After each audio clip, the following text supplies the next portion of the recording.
नमस्कार, मैं हूं हरिशन पटेल। आप देख रहे हैं एनकेपी न्यूज़। आज हमारे साथ हैं समाजवादी पार्टी के राष्ट्रीय प्रवक्ता राजकुमार भाटी जी। हम आपसे जानेंगे बिहार चुनाव में हार के कारणों के बारे में, जाने के महागठबंधन वहाँ चुनाव क्यों हार गया, और कुछ साहित्यिक और सामाजिक बातों पर बातचीत होगी। नमस्कार जी नमस्कार।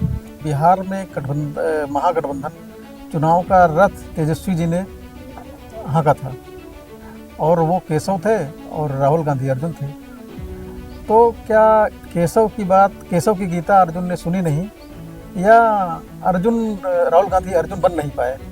क्या कारण था इसका? देखिए, बिहार चुनाव में अगर ग्राउंड रियलिटी पे जाएं, ज़मीनी सच्चाई पे जाएं, तो तमाम परिस्थितियां इंडिया गठबंधन और तेजस्वी यादव के पक्ष में थी। तेजस्वी यादव ने बहुत अच्छे तरीके से चुनाव का संचालन किया, बहुत अच्छे तरीके से मुद्दे उठाए, जेन्युइन मुद्दे उठाए, और जनता ने उनकी अपील को सुना भी, स्वीकार भी किया उनके दिए मुद्दों को। लेकिन चुनाव फेयर नहीं हुआ। लोकतंत्र की पहली शर्त है free and fair election. Free and fair election कराने की जिम्मेदारी चुनाव आयोग की होती है।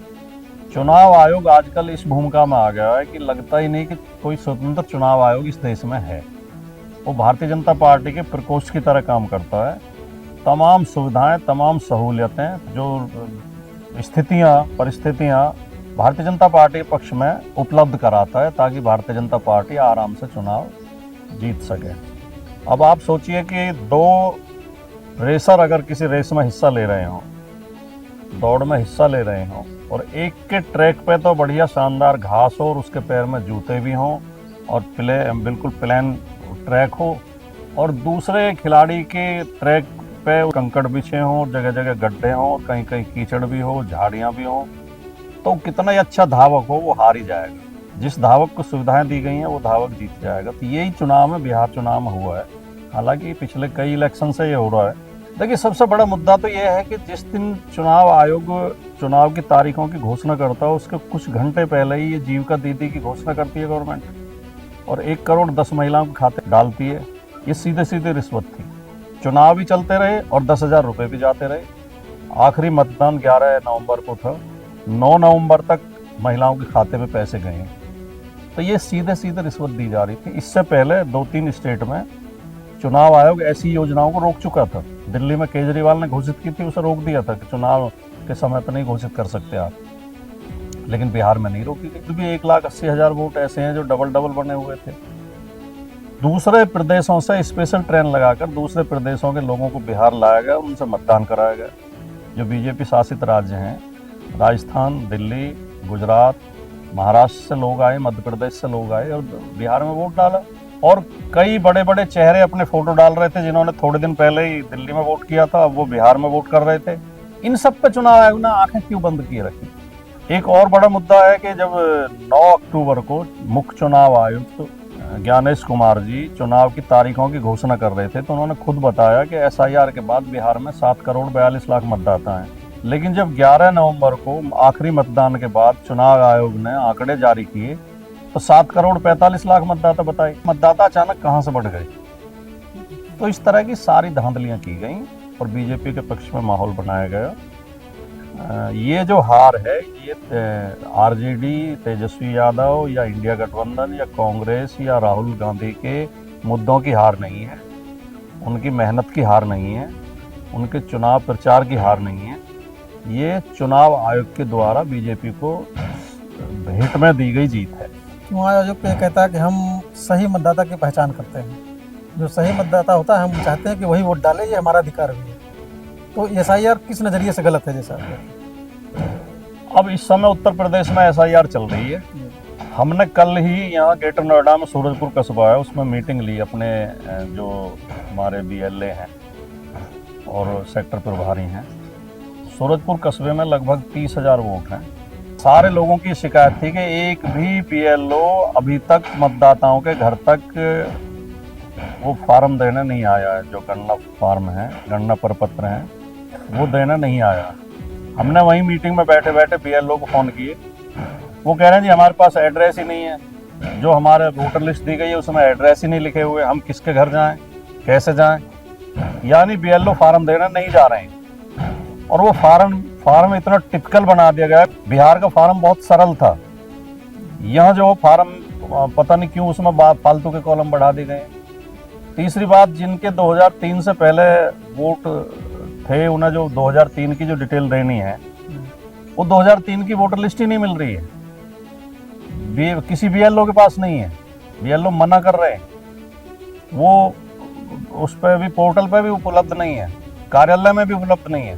फार्म मिल नहीं रहे हैं, फार्म भर नहीं पा रहे हैं, बीएलओ मदद नहीं कर रहे हैं, वोटर लिस्ट मिल नहीं रही है।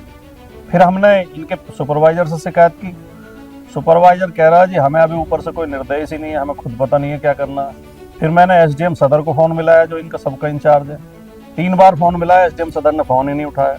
तो ये एसआईआर के नाम पर केवल खाना पूर्ति की जा रही है। सरकार जितनी वोट चाहेगी उतनी वोट वोटर लिस्ट में रखेगी, और ये चिन्हित कर करके पीडीए के वोट काटते हैं, ओबीसी के, एससी के और अल्पसंख्यक समुदाय के मुसलमानों के वोट काटते हैं। ये धांधली एसआईआर के नाम पर चल रही है। ये जो महागठबंधन है इसमें कांग्रेस एक प्रमुख पार्टी है, तो अगर जितनी क्षेत्रीय पार्टियां आगे बढ़ेंगी उतना कांग्रेस का नुकसान होगा। ये दोनों आपस में ही एक दूसरे की लड़ाई आगे बढ़ाएंगी, या क्षेत्र ओबीसी एससी या छोटे समूह का जो उसका वो करके लेके चलते हैं। समूह तो बड़ा है लेकिन जिसको ये कहते हैं कि छोटा है, ऐसा है, जिनकी लड़ाई आप हमेशा लड़ते हैं, पिछड़ा दलित गरीब किसान है, तो उनका विकास कैसे करेंगे? वो सीधे विकास करेंगे या क्षेत्रीय पार्टियों को साथ में रह के लेके काम करेंगे?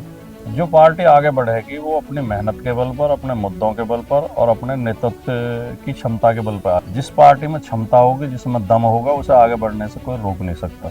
इन दिनों ज़्यादातर क्षेत्रीय पार्टियां इंडिया गठबंधन में कांग्रेस के साथ हैं, और कांग्रेस और क्षेत्रीय पार्टियों के मुद्दे लगभग एक जैसे हैं। जाति जनगणना के मुद्दे पर, सामाजिक न्याय के मुद्दे पर, पंथ निरपेक्षता के मुद्दे पर, समाजवाद के मुद्दे पर कांग्रेस क्षेत्रीय पार्टियों के आवाज़ में आवाज़ मिला रही है। पुरानी कांग्रेस चाहे कैसी भी थी, उसमें कई मुद्दों पर हमारे मतभेद रहते थे। उसे पूंजीवादी कांग्रेस कहते थे, उसे सामंतवादी कांग्रेस कहते थे, वो सामाजिक न्याय के विरोध में रहती थी। लेकिन आज राहुल गांधी के नेतृत्व में और जो राष्ट्रीय अध्यक्ष हैं कांग्रेस के, उनके नेतृत्व में आज की कांग्रेस हमारे मुद्दों पर एक मत है। तो ये चिंता हमें है ही नहीं, और न ये कोई विषय है, ये तो बीजेपी के लोग उठाते हैं इस विषय को। तो कुछ जैसे मोदी जी खुद कह रहे हैं कि क्षेत्रीय पार्टियों को वोट बैंक लेकर कांग्रेस आगे बढ़ना चाहती है। सारे चुनाव हम मिलकर लड़ रहे हैं, और उम्मीद है कि अगले चुनाव भी हम मिलकर ही लड़ेंगे। राहुल गांधी जी के बारे में वर्तमान में ये कहा जा रहा है कि वो मांगते हैं, देते नहीं हैं। जैसे उन्होंने मुद्दा उठाया कि मीडिया में ओबीसी कहाँ है, तो उस पर देखा गया जहाँ इनकी सरकारें हैं वहाँ ओबीसी के लिए कौन सी स्कीम बनाई, वो पत्रकारों के लिए जो आगे आ जाए या उनके लिए कुछ नई व्यवस्था करें। तो बीजेपी भी विपक्ष में रहती है तो ओबीसी के लिए मांगती है, सत्ता में आती तो नहीं दे रही थी। इसमें दोनों में क्या अंतर है? नहीं, मैं आपकी बात से सहमत हूँ काफ़ी हद तक। ओबीसी के आरक्षण को कांग्रेस ने 40 साल तक लटकाए रखा, वरना 1950 में एससी के साथ ही ओबीसी को भी आरक्षण मिल जाना चाहिए था। उसे काका कालेलकर आयोग बना के फिर उसकी रिपोर्ट को अलमारी में बंद रखा। फिर जब जनता पार्टी की सरकार ने मंडल आयोग की गठन किया 91 में, फिर कांग्रेस की सरकार बन गई तो उसे फिर लटकाए रखा, और वो उसमें 78 में उसे 90 तक लटकाए रखा। उसे 90 में फिर वीपी सिंह जी की सरकार ने लागू किया। तो वो एक सही वो है कि कांग्रेस ने पहले ओबीसी के साथ न्याय नहीं किया, लेकिन वर्तमान परिस्थितियों में कांग्रेस ओबीसी की आवाज़ को उठा रही है, ठीक से उठा रही है। अब हम इंडिया गठबंधन के सभी दल मिलकर ओबीसी, एससी, एसटी और माइनॉरिटी के साथ न्याय करना है। नहीं, हमारा भी वर्तमान कांग्रेस पर ही था सवाल जो है। उसमें मेन ये है कि उन्होंने कहा कि ओबीसी पत्रकार कहाँ हैं, तो जहाँ जहाँ कांग्रेस कर्नाटक में है, सीमांचल प्रदेश में है, क्या इन्होंने अब तक कोई स्कीम बनाई, कोई योजना बनाई, किससे आगे आ जाए? कुछ उससे दिखा नहीं अभी तक। नहीं, देखिए, पत्र का जो प्रेस है वो प्राइवेट सेक्टर में है। जी। मीडिया को स्वतंत्र माना जाता है कि उस पर सरकार का अंकुश नहीं है। तो उसमें सरकार या पार्टियां तो बहुत ज़्यादा कुछ नहीं कर सकती। वो तो हमें आमूलचूल परिवर्तन करना होगा। हमारी मांग है कि प्राइवेट सेक्टर में भी आरक्षण हो, न्यायपालिका में भी आरक्षण हो, खासतौर से मीडिया में आरक्षण हो। जब तक मीडिया में समावेशी माहौल नहीं बनेगा तब तक ठीक से आवाज़ पिछड़े वर्गों की नहीं उठ पाएगी। लेकिन जो आपने एक बात इशारा किया उससे मैं सहमत हूँ। ये बात हम भी अपने मंच पर उठाएंगे कि पार्टियों को, जो पार्टियां ओबीसी का उद्धार चाहती हैं, उनको ओबीसी पत्रकारों के लिए कुछ विशेष योजनाएं और विशेष रियायतें घोषित करनी चाहिए और उनकी मदद करनी चाहिए। इस बात से मैं सहमत हूँ। जितने मीडिया हाउस चल रहे हैं, कुछ एक को छोड़ करके ज़्यादातर शुरुआती के जो मीडिया हाउस, जब मैं मीडिया में आया करीब वो 95 के आसपास में, मैं देखा कि जितना भी अखबारों में कागज़ प्रिंट प्रयोग हो रहा है, फिल्में प्रयोग हो रही है, मशीनें प्रयोग हो रही है, ज़्यादातर सरकार सब्सिडी पे या पैसे दे करके सारे प्रोवाइड कराती थी। उससे बाद मीडिया हाउस चलते थे, उनको भरपूर विज्ञापन दिए गए। अब वो जब बड़े हो गए तो वो छोटे को अलग करके उसके किनारे कर दिया, तो इसलिए कोई लोग खड़ा नहीं हो पा रहा है। तो क्या इसके में विज्ञापन के जो पैसे वर्तमान में भेजा रहे हैं उसमें ओबीसी एससी को अलग करके रिजर्व कर दे और बाकी उनके लिए इंडस्ट्रियल एरिया में प्लाट दे दे, मशीनें दे दे, वो भी अवेलेबल करा सकती है सरकार। ये बिल्कुल होना चाहिए और ये हमारी पुरजोर मांग रहेगी। और जो आप कह रहे हो, पहले अखबारों को, मैंने भी अपना अखबार निकाला है, मैं भी पत्रकारिता में रहा हूँ। पहले अखबारों को सब्सिडी मिलती थी, सस्ते रेट पर कागज़ मिलता था, फिल्म मिलती थी, काफ़ी सहायता मिलती थी, विज्ञापन भी काफ़ी अच्छे मिलते थे, मान्यता प्राप्त पत्रकारों के लिए भी बहुत सुविधाएं थीं। लेकिन बीजेपी सरकार जब से आई है, जब से मोदी जी आए हैं, धीरे धीरे धीरे धीरे ये सुविधाएं ख़त्म की गई हैं और आज अखबार निकालना बहुत कठिन कार्य हो गया है। और ये सबसे ज़्यादा संकट छोटे अखबारों पर आया है, जबकि सही मायने में जो पत्रकारिता करते हैं वो छोटे अखबार ही करते हैं। जो आंचलिक अखबार होते हैं, क्षेत्रीय अखबार होते हैं, वही सही मायने में जनता की आवाज़ उठाते हैं। और भारत की आज़ादी का इतिहास समय भी जो बड़े घराने थे समाचार पत्रों के, वो सब अंग्रेज़ों के साथ थे और छोटे छोटे अखबार ने ही आज़ादी की लड़ाई की आवाज़ उठाई थी।